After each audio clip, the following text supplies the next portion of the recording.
Japan के schools में students 100+ kanji characters याद कर लेते हैं, वो भी एक दिन में। और हमारे यहाँ एक फॉर्मूला रटने में 3 दिन लगा देते हैं।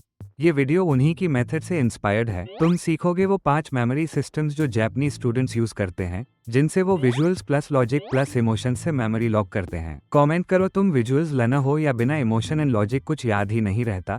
चलो तुम्हारा मेमोरी टाइप पता लगाते हैं और उसको हैक करते हैं, वो भी जापानीज स्टाइल में। First, kanji coding. जापानीज कैसे विजुअल रिकॉल करते हैं। सोचो, एक 8 साल का बच्चा चौक से लिख रहा है एक ही कैरेक्टर बार बार, जैसे ब्रेन के अंदर एंग्री कर रहा हो। जापान के बच्चे कांजी याद करते हैं, बट स्टोरी से हर कांजी एक इमेज जैसा होता है और वो उसे रियल लाइफ से कनेक्ट करते हैं। जैसे ट्री का कांजी दिखाई देता है एक पेड़ जैसा ब्रांचेस और रूट्स के पैटर्न से। तुम भी नोट्स में टेस्ट के साथ मिनी सिंबल्स को जोड़ो। ब्रेन विजुअल्स को वर्ड से 60,000 टाइम्स फास्टर प्रोसेस करता है, इसको यूज करो। चलो अब second tip, mnemonics meet emotions, मतलब मेमोरी विद ड्रामा। जापान के मेमोरी कोचेस एक चीज पर बार बार फोकस करते हैं, वो है इमोशन मतलब रिटेंशन। उनका निमोनिक सिस्टम बोरिंग नहीं होता, वो ड्रामेटिक होता है। अपनी स्टडी के पीछे एक इमोशनल रीजन रखो। अपनी फैमिली फ्यूचर के बारे में सोचो कि मैं अपनी फैमिली को बेहतर जिंदगी दूंगा, कुछ बनकर रहूंगा।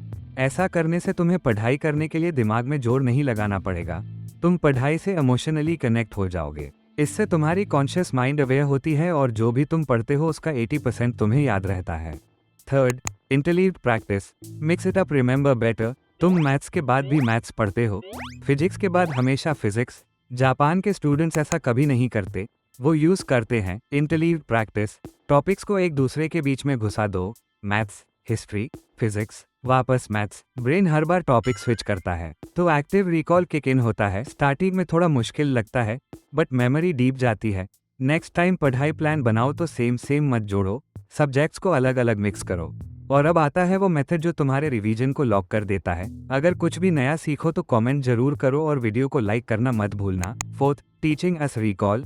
जापानीज स्टूडेंट्स क्यों दीवारों को एक्सप्लेन करते हैं। एक बार एक जापानीज स्टूडेंट को देखा, वो क्लासरूम के बाहर एक दीवार से बात कर रहा था। पहले मुझे लगा वो पागल है, लेकिन वो कर रहा था फाइनमेंट टेक्निक। जो भी टॉपिक वो पढ़ता उसे अपने वर्ड्स में एक्सप्लेन करता, जैसे वो किसी बच्चे को समझा रहा हो। ये टेक्निक जापान के स्कूल्स में बहुत पॉपुलर है। Teach to lock in. जब तुम एक्सप्लेन करते हो, तुम गैप्स पकड़ते हो।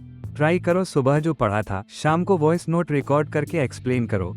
Fifth, space not spaced, visual gaps की पावर। पढ़ाई में सिर्फ स्पेस रेपिटेशन ही इंपॉर्टेंट नहीं होता, कभी कभी स्पेस भी मेमोरी का बिगेस्ट हैक बन जाता है। जापानीज नोटबुक्स यूज करती हैं मैसिव वाइट स्पेस, जहां हमारे नोट्स भर भर के लिखे होते हैं। यहाँ उनके पेजेस पर हर पॉइंट के आसपास ब्रीदिंग रूम होती है। पर क्यों? क्योंकि जब ब्रेन के पास विजुअल्स गैप्स होते हैं तो वो ऑटोमेटिकली रिकॉल बेटर करता है। अगली बार जब नोट्स बनाओ तो वाइट स्पेस इंटेंशनल रखो। हर मेजर आइडिया के बीच में एक ब्रेक। याद रखने के लिए रट्टा नहीं, सब्जेक्ट में इंटरेस्ट होना चाहिए।